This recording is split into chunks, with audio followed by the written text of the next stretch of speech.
Iya. Dengan lancang to Mas Dan. Oh mboten disepoti kula pun cepot dhewe kok. Nah, iya. Wanita solehah ngono kuwi. Nggih kok.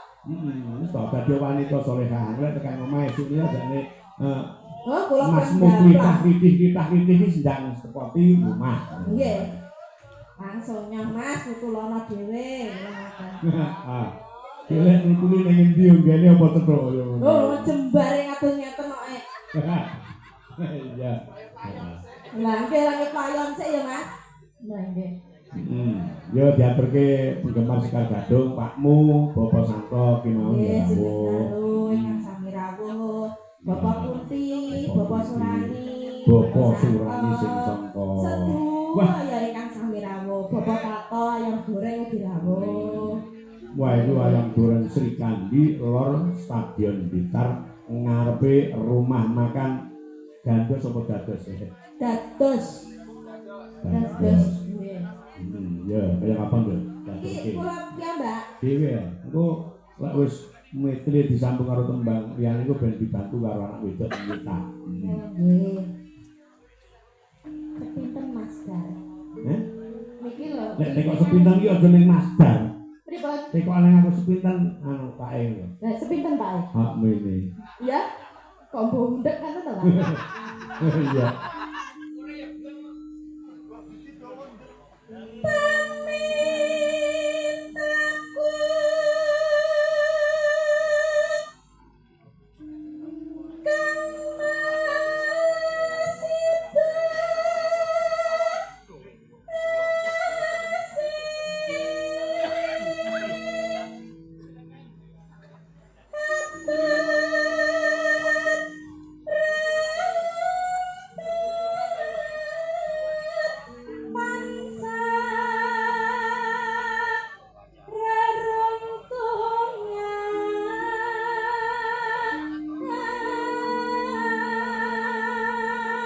Dadi anak salah sijine pesinden ki bawa aja padha omong dhewe-dhewe dimirengke di dukung. Ora kena ngomong dirungokke, engko cakepane bener apa salah. Engko nadane pas apa ora. Ora kena omong, ora kena omong. Lha sampean kok ora aku dalang kok.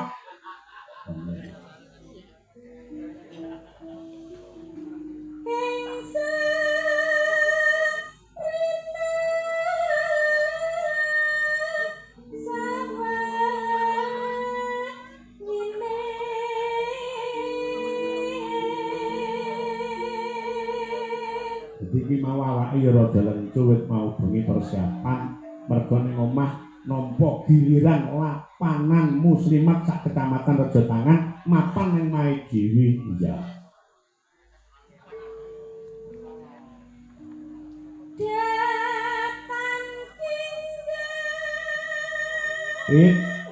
Aja nganti kaya mondol ya. Kang pinggang sarambute. Ya. Rambut sing pundi wong boten kok rambut kok. Ora melu-melu lek urusan aku lek perkara sing rada mesumpurna ora tau ndalang. Mboten kan mboten gadah rek mongko mriki to lek Mas Mondol nika kan gundul ngoten lho Pak. Lah ya kira rambut ning endi ya? Lah nggih. Lah nggih niku pertanyaane nggih niku.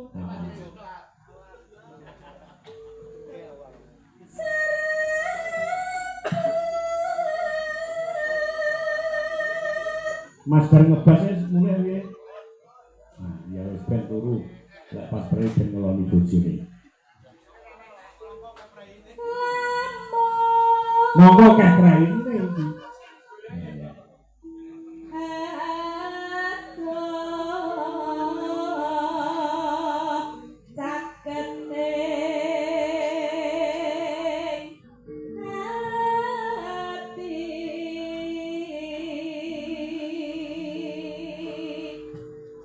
Muga-muga ekonomi iki ndang pulih. Dadi lan apike normal kaya wingi. Iya.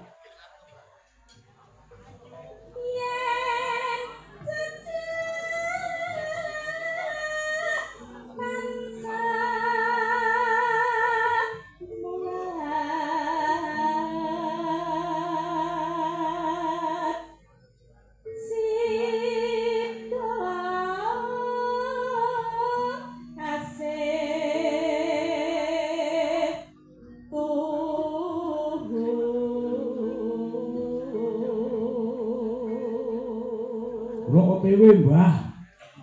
Sopo masa dikecis? Iya. Pindha mimi amin tuna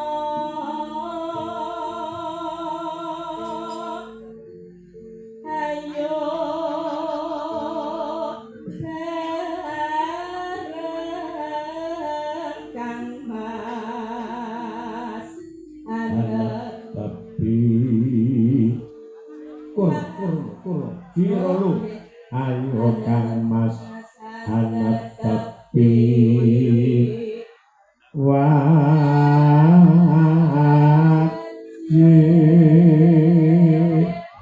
Tidak barang itu enak.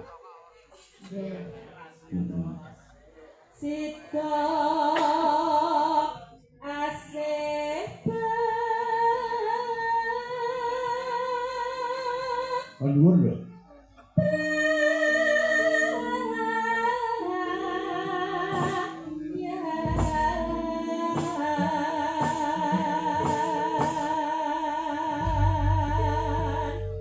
Anak lho sinden ki ra gelem ngangkat ki lek rung dalange. Ngono iki enak. Iya. Ah mergo kuwi tenger ajak-ajak iki ngono kuwi. Iya. Anak ya Anggi. Ini pagah meneng ya enak. Yo, kaya apa dadekke, Nduk? Dodok, Dok. aku kang satya satu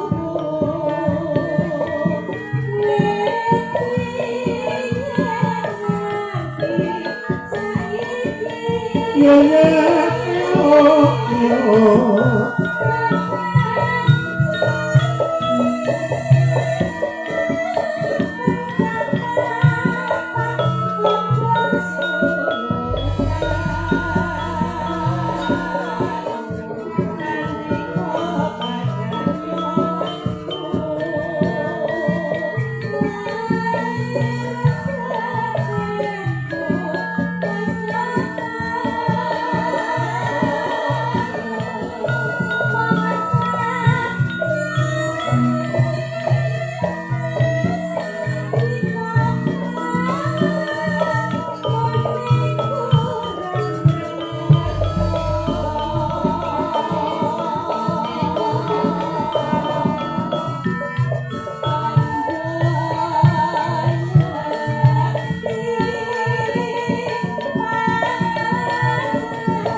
Operatornya duduk masalah Mas keplok. Mboten enten sing Layak nyamjalek. Ijen menika gerah. Gerah ngopo sumu? Gerah maksudnya sakit, Pak. Oh. Nggih. Sing sakit apane? Kriko. Sakit iki mestine lek yo sirahe lho drijine kan sing kena ginjal, wayahe sing sehat iki sing kena ginjal ya ora ketang karo turu teko wayahe.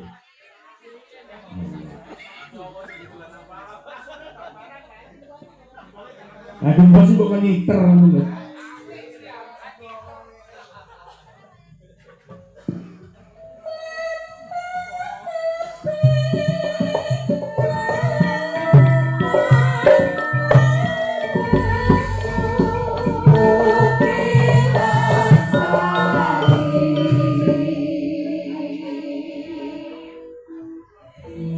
Ucapan adalah doa.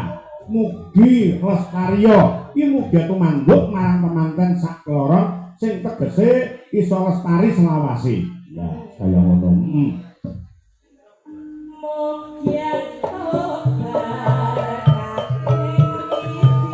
Katur Bapak Kadek Sumberjo.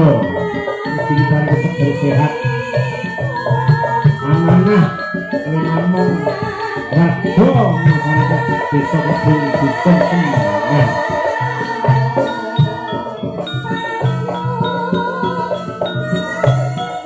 Tidak cari Mas, halus.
kita.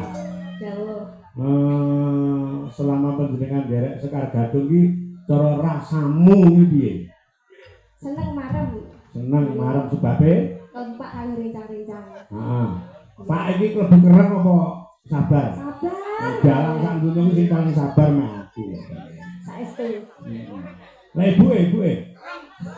Pak Gembos ngene iku sing matur. Keren tapi sayang, Pak. Itu kan apik. Sing teges iki kereng demi kebajikan.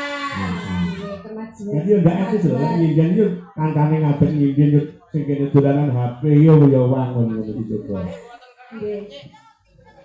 Ya.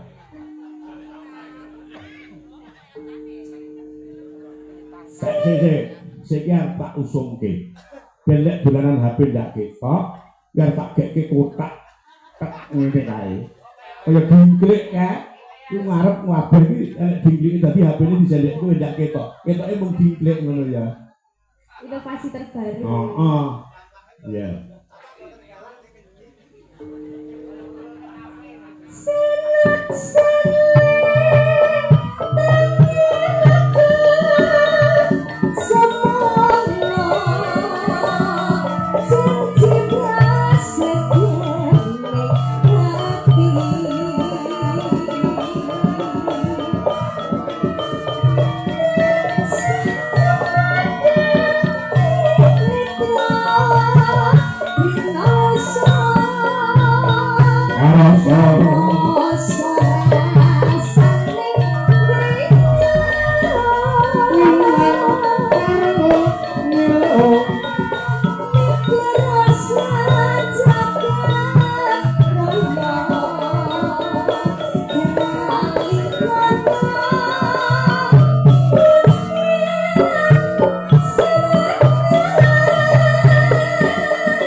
Temantene lanang dadi ati selawase kanggo temanten putri sak balike ngono goya.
Tipis ben ketok tipise pas kandel ya ben ketok kandele.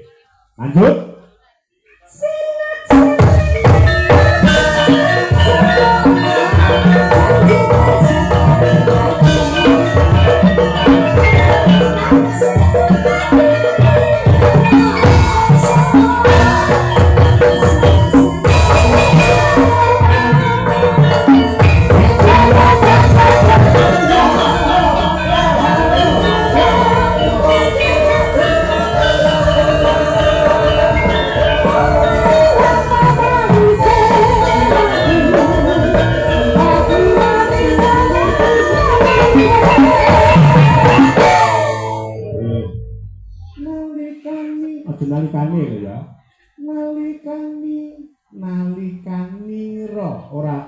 nalikane ro. Nggih, Pak. Heeh.